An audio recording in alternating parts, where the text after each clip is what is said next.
Today on Brilliance Business, we have Dan Doré, founder of DORE Property Management, real estate investor, real estate developer, speaker, and soon to be author. So join us shortly.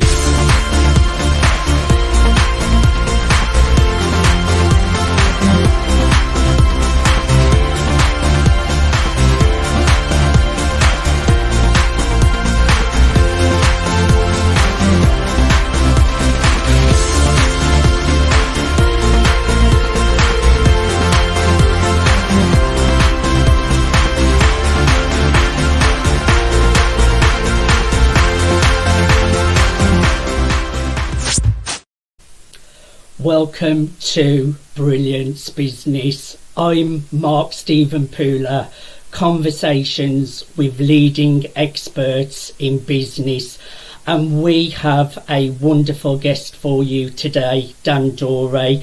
Before I get started and bring Dan into the broadcast, I just want to give a shout out to our official main sponsor, Craig Shelley, Beverly Hills Luxury Watches and Fine Jewellery at craigshelley.com. So let's get started with the show. We have the amazing Dan Doré of DORE Property Management.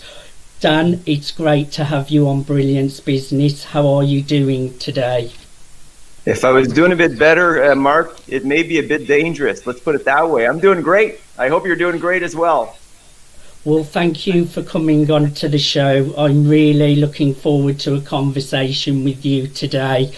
You are a super successful guy. We have so much to talk about regarding business. I would just like for us to start the conversation with your past and what led you to where you are today, Dan. Yeah, my past is, I'm from Ottawa, Canada. So I was born and raised here. I still live here.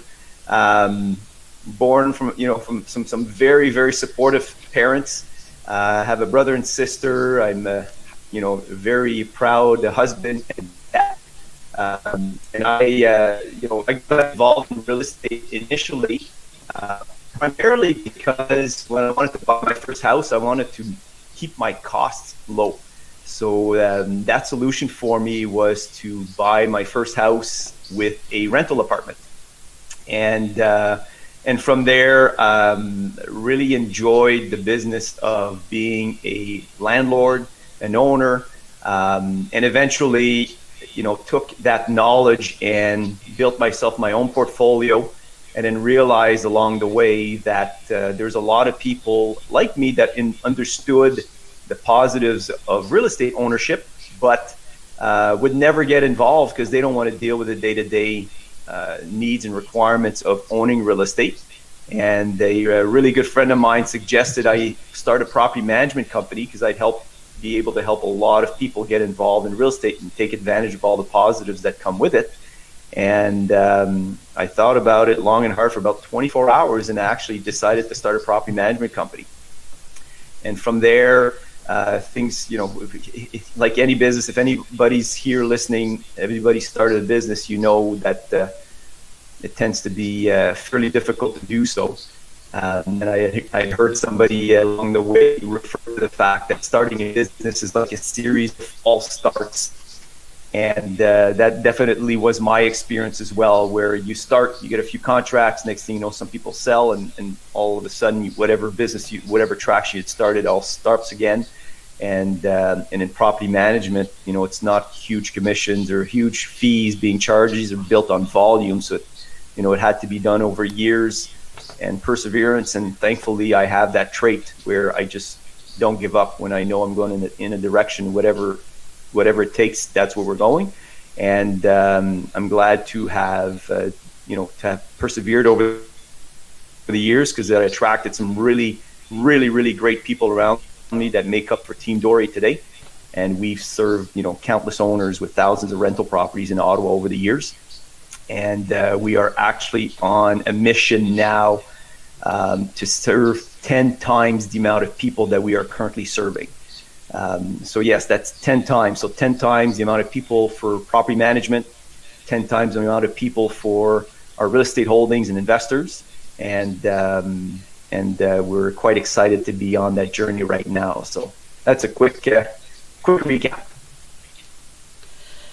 Amazing successes, Dan, and I would just like to know some of the steps you took in the beginning to get started with DORE management, because when you're just sharing, we did this, it sounds very an easy process. There have got to have been some struggles and challenges along the way. So just share some of those with us, Dan. Yeah, so it's it's a, I would say if I knew what I had to do today, maybe I would never have started. But I'm just kidding. I'm actually really glad I did. But it was interesting because at first I needed the leverage to be able to go out and stick my neck out and start a business. And where I was working, I hit a point where I knew that I either was going to have to accept that this was what I was going to do for the rest of my life or not. And I was probably in my late 20s when that happened. And, I was like, either I stay here and I'll be here until, I don't work anymore, or I take the leap and really go out and build something for myself. And that leverage is likely what got me, motivated to go out and do something. And to never look back, really, because I got enticed to go back to a job on countless occasions, and with very, very interesting packages and so on. And you know what? I just knew at that point I had to be in business for myself. I had the entrepreneurial spirit, and there was no way I was ever going to be satisfied not pursuing those dreams. And so that is... if anybody's taken on that journey, you understand what I'm talking about, right? This is, I couldn't be bought. There's just no way. It had to move. And, making the decision it came with time, but then it was a matter of thinking, what does one do to start a management company? Like, how does that happen? What do we do? And I always laugh because even my dad reminds me of that today, where at one point, somebody, when they had suggested I get involved in property management, I wasn't necessarily sure what that role meant. And I had, as a joke, I bought the book called Property Management for Dummies. True story. And just trying to get a sense of what that role would be. And what was interesting is that most of those things that were suggested in the book are things that I was actually already doing for myself. So it wasn't very different than what I already knew. And so I realized I wasn't as much of a dummy. But to scale out and actually build a business, there's countless steps, At the beginning, my dad was nearing retirement, and he had started getting all of the, classified for rent ads that he would find in every newspaper, because in those days we weren't using internet to advertise our rental properties. They were all in the newspaper. And he would have like this little Excel spreadsheet where he would pull out all of the numbers, all of the ads, and he'd put them on a spreadsheet, because I had a full-time job still at the time. And he would give me a list, every week, and I would cold call everybody. And if anybody's ever done that, that that's the worst of the rejection you can get. And I just as much as it was like getting slapped in the face every time, I'm like, I'm not counting the no's, I'm counting the yeses. Like, how many yeses can I get off of this 25 list names today, right? So it just kept going, and it was discouraging, right? I mean, I'd had people hang up on me, swear at me, and I laughed because I used a story the other day where somebody I was calling, he didn't realize I was calling to offer services. He thought I was calling to rent the unit. And when he realized that I wasn't calling to rent a unit, he kind of got upset with me, and he started swearing because he felt he had lost his time, and he wanted to hang up. And I was so used to having people just hang up politely that I had figured out a way. I said, okay, I gotta make sure every time somebody says no or whatever, that I have to have that key line that I put in there, so at least they know I'm legitimate, right? And so I would just say, before you hang up, just make sure, we're a legitimate company. I have a website. Here's the number. Here's the website address. So if ever you change your mind going down the road, feel free to reach out. And that was my closing line before they would hang up on me. And that worked, because that one gentleman that started swearing at me called me a few weeks later and says, what is it exactly you do, right? And then I explained to him that we facilitate ownership, right, by taking care of filling vacancies and dealing with the tenants and collecting rent and making sure repairs and maintenance and everything was done, and that the communication was done, and kept records of everything, and kept you abreast of having everything done on a monthly basis. And he eventually became a client. But I still remember those days where we just go through it. And then I had this other gentleman I called at one point where I noticed that I think he had like 9 ads. So I said, maybe he's doing the same thing I am. Maybe he's, invested in real estate and he's doing it himself. And that was kind of a bit of my break, because that one time I called him thinking he may just be a competitor or somebody else that was doing exactly what I was doing, but it wasn't the case at all. He had his own rentals, and he hated filling the vacancies. Like, he hated it. And then he I don't know if he was trying to call my bluff or whatever. He says, well, come to my office, on Monday, or I forget exactly. And I showed up at the office. And, when they always say, I'm a big believer in never burn your bridges. Even if you get a bad experience with somebody, you should never burn your bridges, even though you may have been mistreated. Treat everybody properly. You just never know who's listening. You never know, where this can lead you. And at one point he asked me, what's your background? So I went into my background, and I own a few rental properties at the time, and I used the name of an employer. And he says, well, I know him. He's a friend of mine. I said, great. So he says, I'm going to call him and get a reference from him. Perfect. Go nuts. I said, if you call him, you'll hire me tomorrow. and he never did, because I've always had a good reputation with everybody that I work with, so it was not an issue. But that was the catalyst, right, where he hired me to manage his 9 units. And I'm like, wow, I just signed a 9-unit contract. Now at the time, I don't know, maybe I had like 3 or 4 under my belt, and I had a 9. I'm like, wow, that's double my volume in 1 week. And that's the nice part about being rock bottom, is you can't go really much lower. You can only go up, right? Right. But it gave me a boost of confidence, right? It gave me a boost of confidence because we were able to fill out all his vacancies. And it's funny because this is probably about 20 years ago, and he's still a client today. He never grew his portfolio, but to this day, he is still a client. And so it's interesting, you go through these struggles, but it's, people talk about struggles. They ask you, like, what's that one key to success, right? And I'm like, the only thing that I hear most entrepreneurs say that rings a bell with me is you just never give up. Keep pushing forward. Just keep going. Because the only way you can fail is if you stop moving forward. Just continue pushing. It doesn't matter what happened yesterday, because tomorrow's another day, right? So just keep pushing. So for me, I have that mentality. I'm not perfect. I'm human like everybody else. But I have this trait where I just won't give up. Like I won't give up. And sometimes really bad things happen.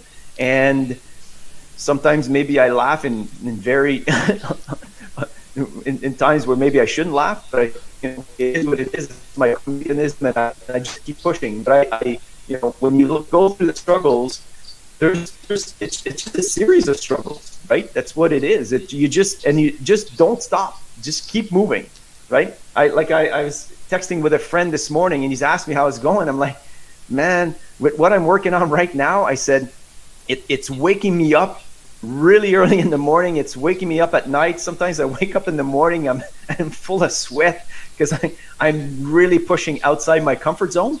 But you know what? That's part of the fun, right? Like, I mean, will all of that succeed? Well, I don't know. I hope it will. But I think it's, we just keep pushing. So that's, to say struggles, yeah, I go through struggles every day. Like, I mean, it is what it is, and you keep moving. So I don't know if that answers your question, but it gives you a bit of the feedback on how it all got started. So it definitely answers my question, Dan. I resonated with a few things there. I myself used to be a hairstylist. I managed to retire from hairdressing January 2020, which it's a good job I did it at the right time because obviously the pandemic hit in March. So I had done hairdressing for 20 years previously to that, and it's scary, but when you're an entrepreneur and you want to change what you're doing, sometimes you do have to take that risk. And once you do leave a job, it gives you the full focus to be able to really put all efforts into the business that you do want to build. So I really resonated with that.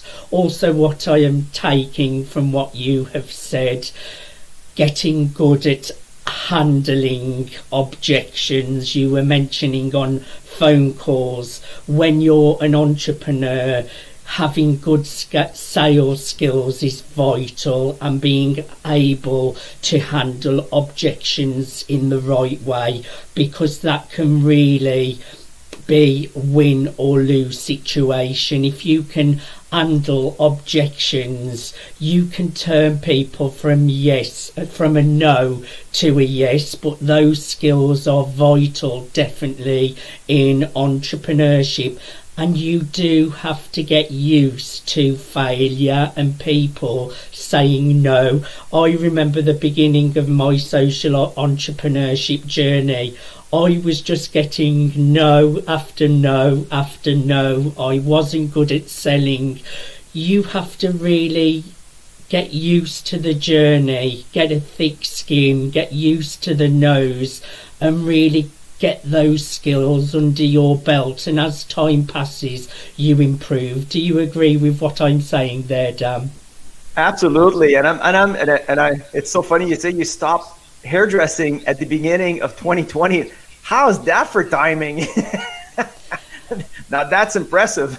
But yeah, I fully agree. I heard a quote at one point from Tony Robbins where he talks about, the best way to go all out is use the analogy of, you're on a boat and you go to an island, and how do you make sure you never go back to the mainland? Is just burn the boats. So there's no way back. Right. And that was a bit of what I did when I had my job. Is I told my employer that I had been I'd been working for probably a dozen years. And I mean, I wasn't just an employee. Like I was running his business and working 6-7 days a week on most weeks. And I loved it. But the advancement wasn't there for me. Like I was capped. And so when I told him that I wasn't going to leave him stuck, but I was going to start a business and I was going to relieve myself of certain duties on his store so he can hire somebody else to take it. That was a bit of my version of burning part of my boat at the time and going there. But I think you hit it on the nail where, you have to be able to have some salesmanship, some to be able to have thick skin. But I think also to be self-aware enough to readjust as time goes by, because sometimes you may have a strategy that you think is the strategy that'll work. And I'm telling this to my team, right? Like we were having this discussion this week. I said, we want this result, but if we're not going to get that result, we will keep changing and adapting until we do. Because we may think we have the solution, but if it's not yielding the results that we're expecting, then we need to adapt. And I said, the only promise that I make to everybody is that we will keep changing until we hit the results we're looking for. And I think it's and it boils down to, like, for us, the culture, with the team is, like, I like to surround myself with some really like-minded, high energy, positive people that really want to push the boundaries. I really, this is what the types of people I like to surround myself with. And that when it comes to that, I use what I call the smile factor, right? If people are smiling, even in chaos, then that's the biggest gift that I can get every day, because it means we're having fun doing what we're doing. And for me, I choose to have fun with everything. And even in the stuff that happens, sometimes you'd rather not happen. You're like, okay, so Christmas is going to hit everybody at the same time, and how do we deal with it in the meantime? Great points. Great points. I myself, I carried on building my business outside of hairdressing, so it took me about 4 years of doing something online while still having to do hairdressing. I wasn't passionate about it anymore, but I was scared to leave the job because it was guaranteed money every month. And as you know, as an entrepreneur, it can be a bit of a roller coaster at times. But I finally made that jump in January last year, and I have had one of my best years ever in business. But I think you've hit the nail on the head with, you have to change and adapt as time passes, because it's really important. I think the whole pandemic thing has really shown that, and probably forced a lot of people as well to change and adapt when they don't want to as well. But that is a really, really important skill in business, to be able to change and adapt with the times. Out of interest, Dan, what kind of jobs did you do before you were a super successful businessman? Yeah, it's my first ever job. And my dad, it was interesting because I didn't even know at the time, but he suggested, I don't even remember how this all happened, but I was delivering newspapers, and I'd have to check with him. I don't remember what time, like at what age, that was, and I don't remember, I was being paid like a quarter of a penny per newspaper or something like that, or half a penny of a newspaper. And I had a route, it was 144 newspapers. And twice a year, I would have to deliver the Sears catalog. So I don't know if anybody, the thick Sears catalog. And my dad would actually pity me because it was so heavy to bring him that he would follow me with the car so I could deliver them, right? So that was my first job, but it taught me I could actually generate a few bucks here and there on my own, and it was fun, right? And I had this real passion for dirt bikes and four-wheelers and everything when I was younger. So it actually brought me to be able to buy my first mini bike. And then after the fact, once that came to play, I with school and all that, I actually started working at a local restaurant, local rotisserie, cleaning dishes. And one of my older cousins was actually the manager. And funny enough, I was able to start there when I wasn't even at age to start.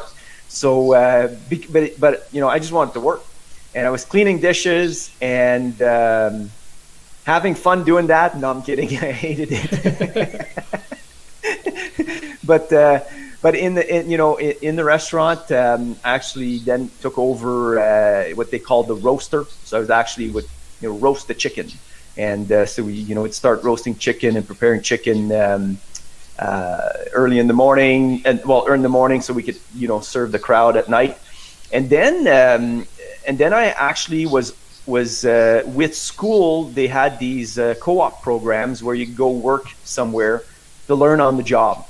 And I actually there was a local furniture, appliance, and electronics store that was independently owned in our area. And I tried going in, and I couldn't. Like they wouldn't take me. And then one of my uncles and aunts was actually neighbors with the owner, and they went to him and they said, like, do you realize Dan would go work for you for free, like half days for one semester? And he's like, oh, I thought I had to pay him. so he hired me for free. But so I actually started, and I was so shy. Like, I wouldn't even want to answer the phone. Like, I was really, really, really shy, introverted, but you know, it was interesting because those were the years where they started opening up retail stores on Sundays. And nobody at the store wanted to work on Sundays. They didn't want to open the store on Sunday, but they had to, you know, to be able to compete with the others. So they offered me to work on Sunday and be paid for those 5 hours. I'd open the store at noon, answer the phone, help with bills and take out furniture and all that, and close at 5. And then from there, then it really opened up my eyes, because then I would see what it was to have employees that abuse the system, people, how you treat clients, how you deal with sales and closing deals. And then you know, I think I was 16 or 17 years old when that job took over. And then all of a sudden, you know, I finished off school, then I was managing the store, then doing all the accounting, and then running the store, and then the owners are out. So I was very fortunate to learn business on the job. And that's the job that brought me to my late 20s, where I hit a point where I just knew, like, the owners were very, very comfortable, and good for them. And but I knew that I either would have to settle for what was here,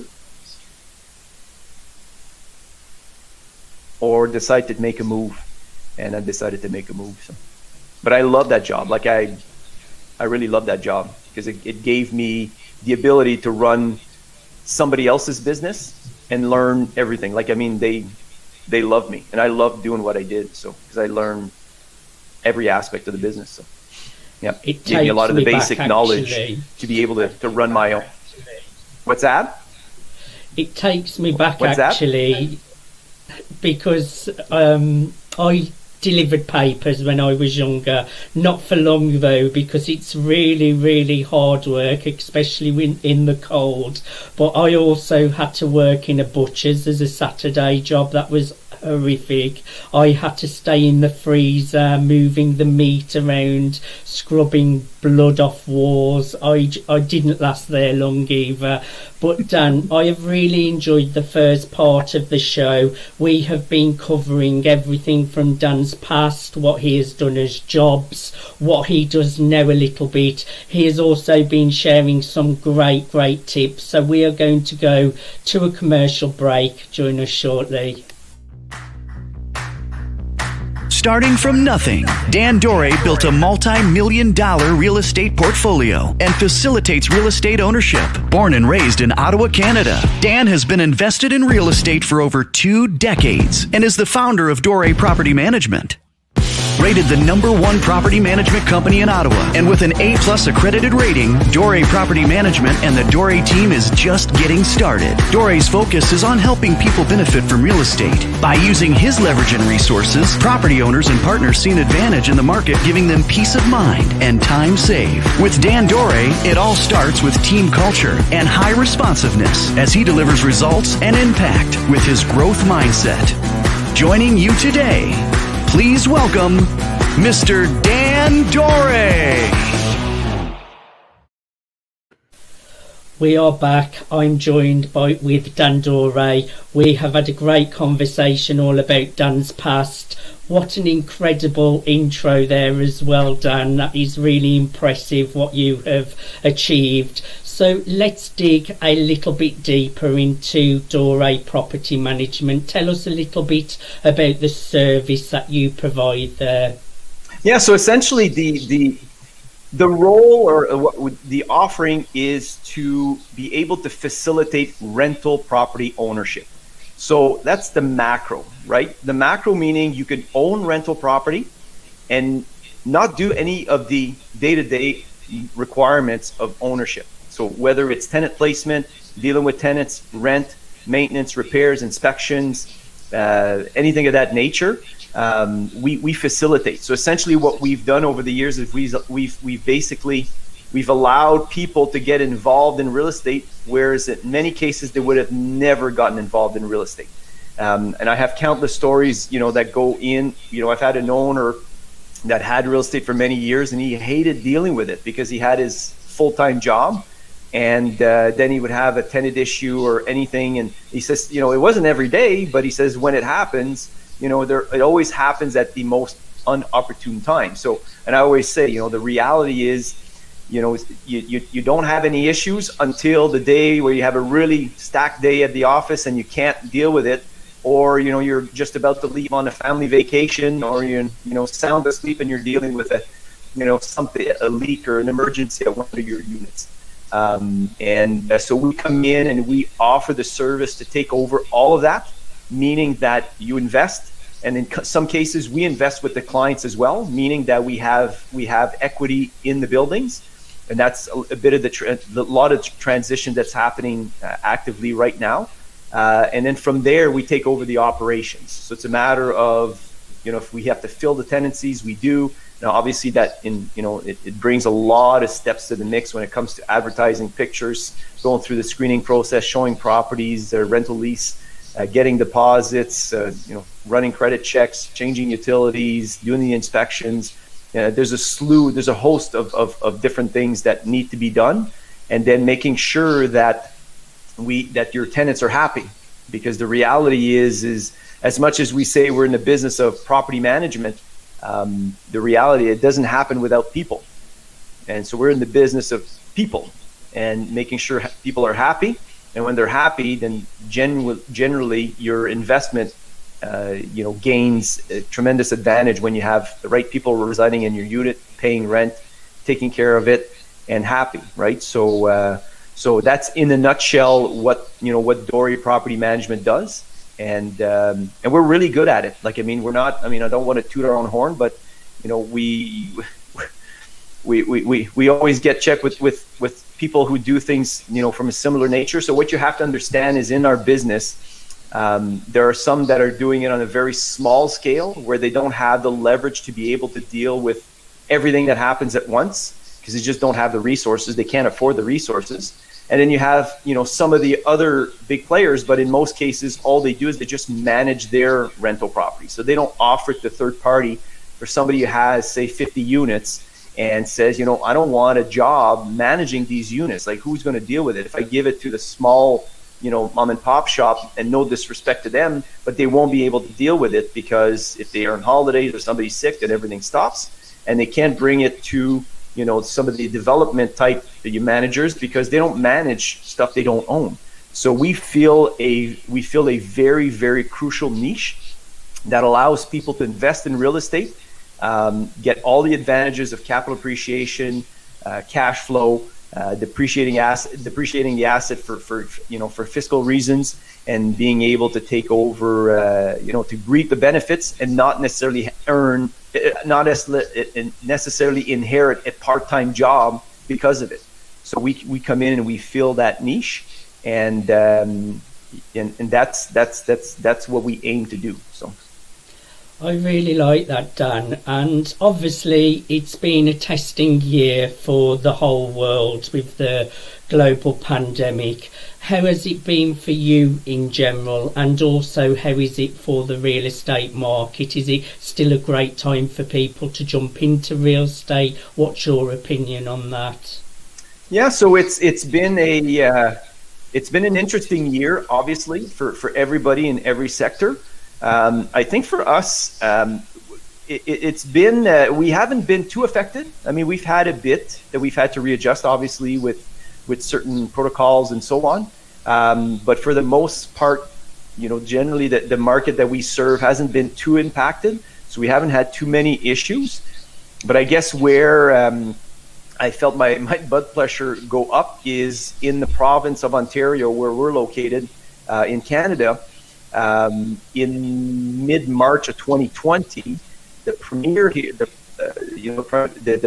premier of Ontario, announced that it would be, there would be a memorandum on on evictions, meaning that we couldn't evict anybody. And not that we want to evict anybody, but it definitely is our leverage when somebody is not paying or so on. But they shut the court system completely.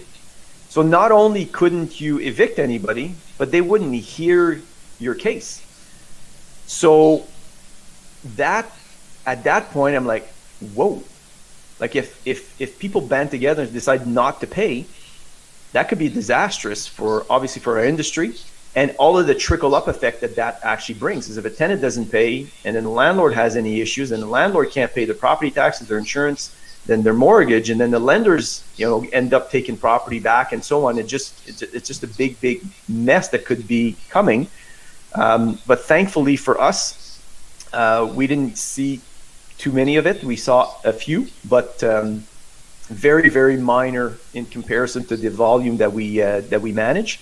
But we were proactive in dealing with it. So one of the things that we did is, we had one of our team members, the most empathetic person on our team, take on the role to call not just an email, like literally call on the phone and ask them how they were doing, just to make sure that we could be there to assist with them, and if they're having any issues, that we could try to remedy the issue before it becomes out of hand.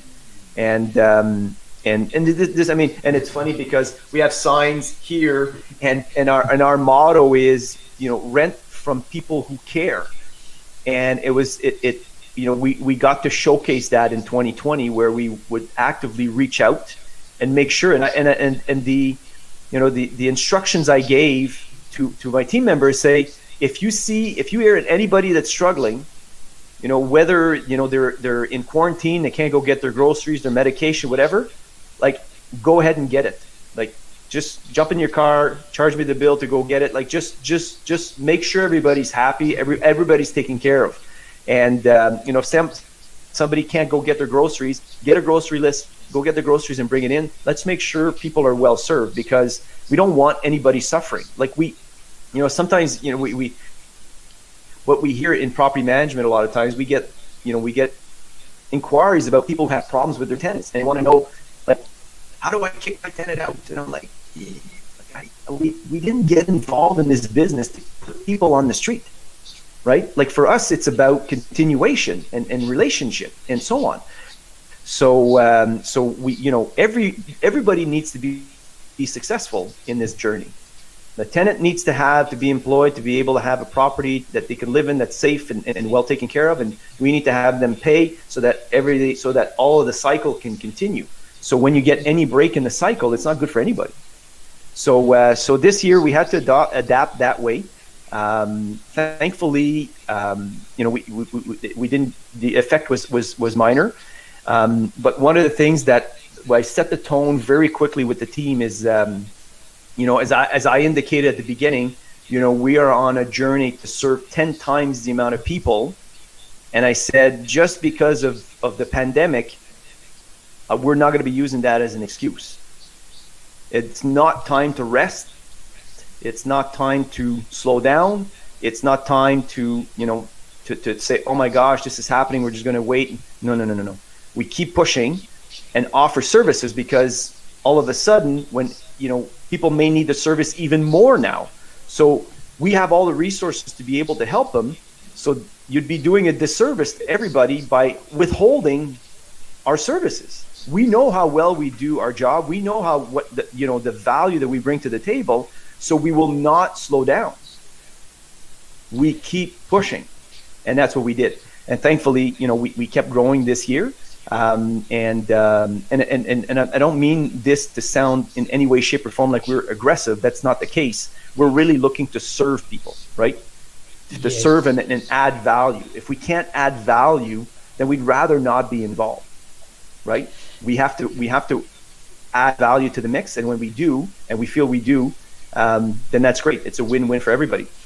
But you mentioned but we're points. Yeah, and at this current stage now, like our province is in another lockdown and stay-at-home order as we speak. So I mean, obviously there's a lot less people on the road but people need a place to stay, and things happen, and people change jobs, and they need to move. So we're considered an essential service. So we've continued operating, but we do it safely, right? Like we don't go out.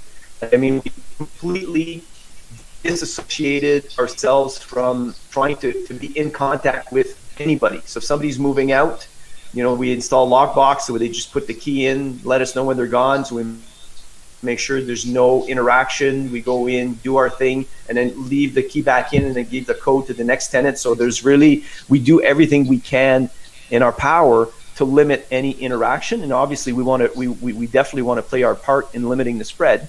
And so we've had to adapt that way, but time will tell. I mean, hopefully we're heading into the later stages of this pandemic. So, yeah. You mentioned some great points there, and it just goes to show that there are challenges in every business, and especially in these current times. But also you mentioned customer service as well, and so many businesses unfortunately get customer service wrong.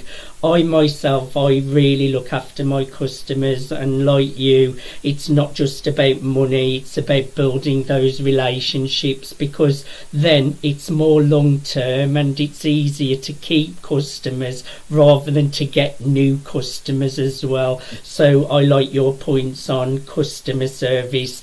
So we have about 12 to 15 minutes left of the show, Dan. I'm really enjoying a conversation with you.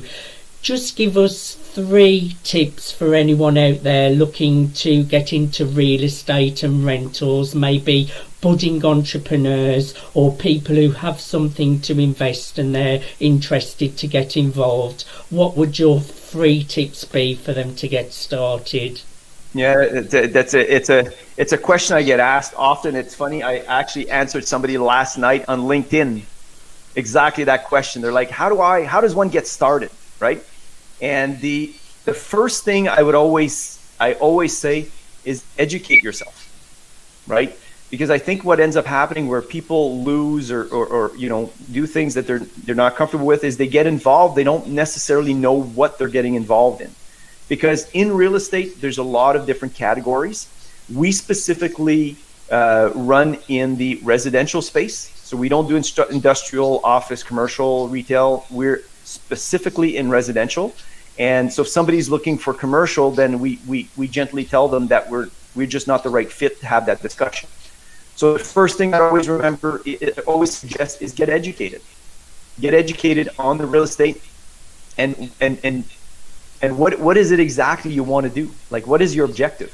What is the outcome you want out of this, right? Because if you buy real estate, say for example, like in the space we're in, and the philosophy that we use, we are in the buy and hold game, not the flip, not the short term. There's no short term, gain generally.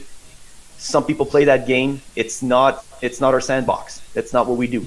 Like, we are really buy or build, hold, long term. So it's the same analogy as a farmer that farms, that has cows for milking or cows for meat. Well, we are in the business of cows for milking. So we take care of the cow, we take care of the real estate, and we want it to, provide cash flow for the years going forward. So I think that's the first thing you do, is make sure that you are educated, at least have an idea of what it is you want, and find the objective.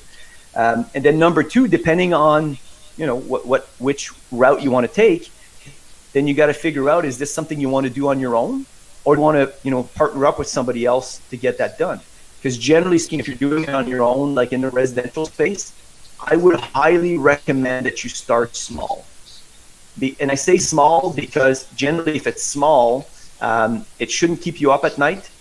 And if you make mistakes, generally they're not large enough so that you have to exit, very quickly.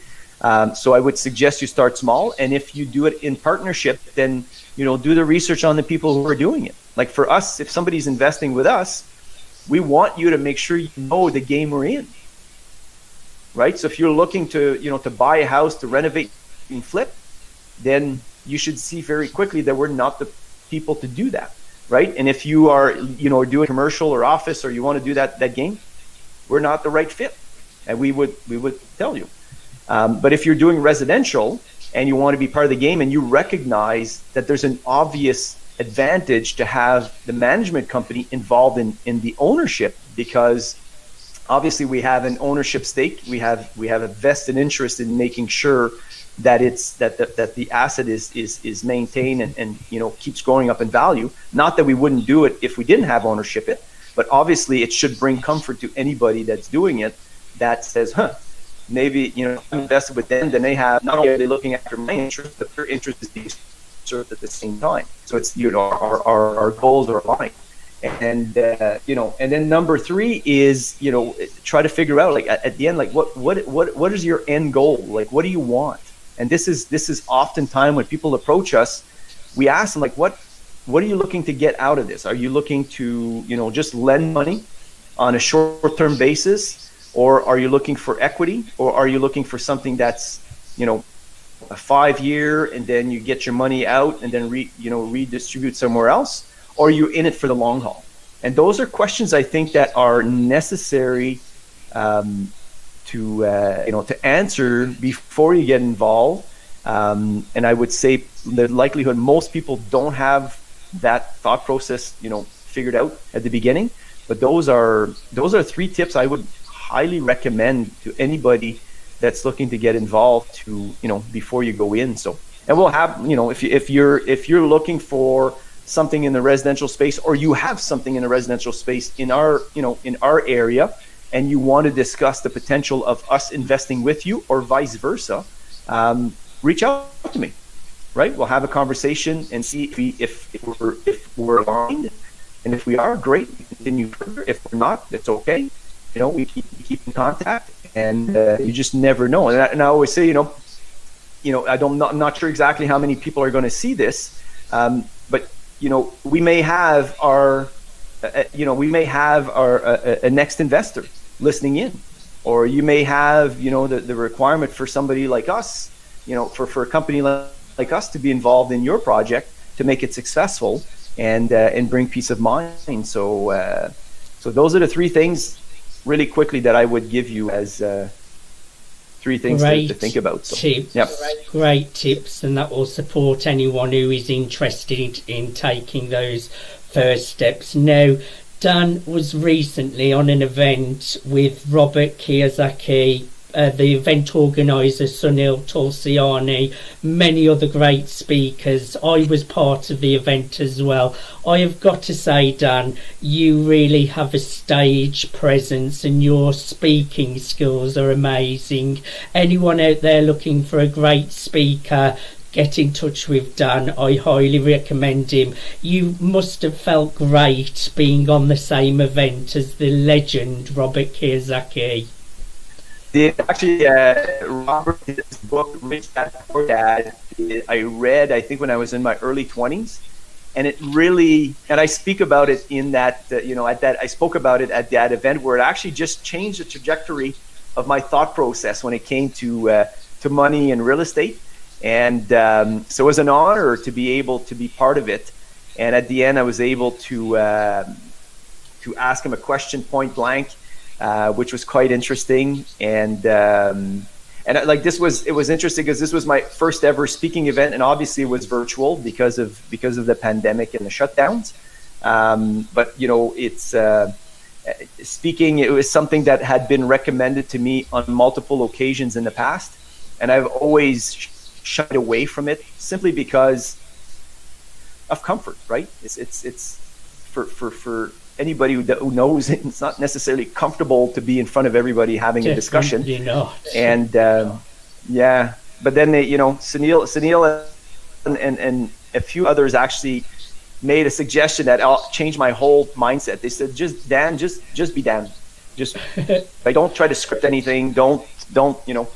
And that was like, okay, that took all the pressure off my shoulders because I can just be myself. I don't mind having conversations. I don't need to be front and center on anything, but I don't mind having conversations. And if I can just be myself, and that's acceptable for the speaking world, then I'm glad to be part of it. So you were great on stage, Dan. Now, You're doing it all over again. You are speaking at the Capital Raising Boot Camp with Michelle Romano, Kevin Harrington, Sunil Tulsiani. I will be there also again, Dan. Tell us a little bit about this event.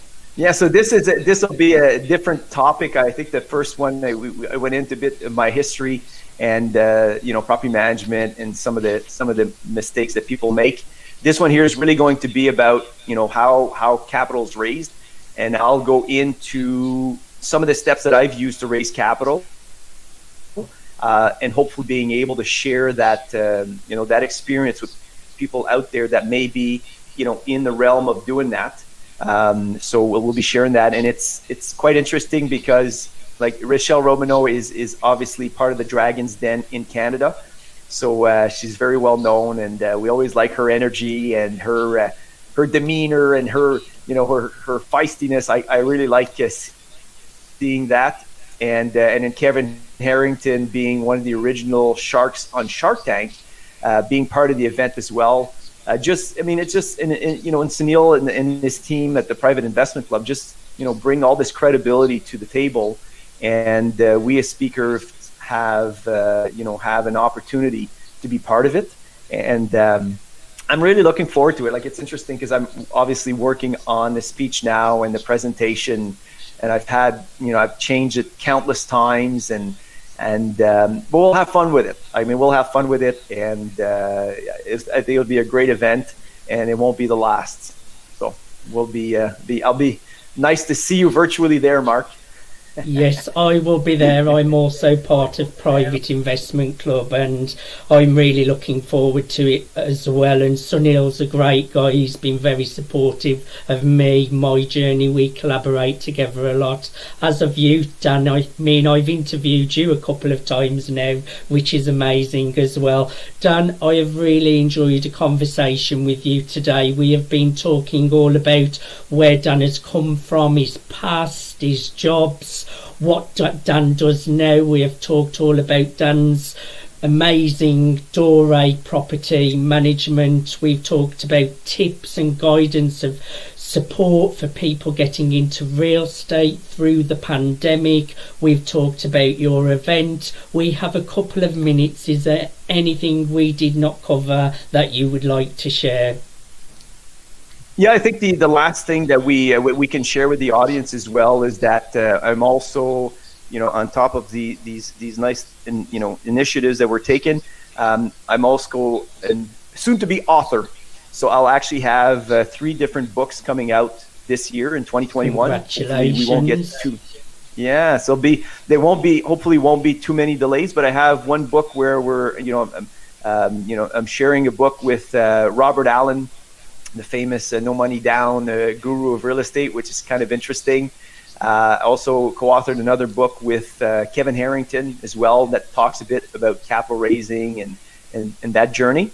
And I'm in the process of finalizing my book, on property management. So it'll be a full book that I'll be written on the my experience in property management, and sharing it with the with people who are interested, and so it'll be fun, I think, to release that sometime, I guess, from here to the end of 2021. So, well, I'll look forward to that, and when you are launching your books, we will get you on the show again, Dan, so we can talk all about the launch of your book. I've really enjoyed having you on this show today, Dan. Thank you so much. Yes, this was a lot of fun, Mark. I always like doing these with you, and I was actually excited to be part of this morning. So I thank you again for inviting me. I really appreciate it. It's been my pleasure, Dan. Thank you everyone for watching. Join us on Brilliance Business Tuesdays and Wednesdays, 7 a.m. Pacific, 10 a.m. Eastern, 3 p.m. UK. Conversations with leading experts in business. Bye for now.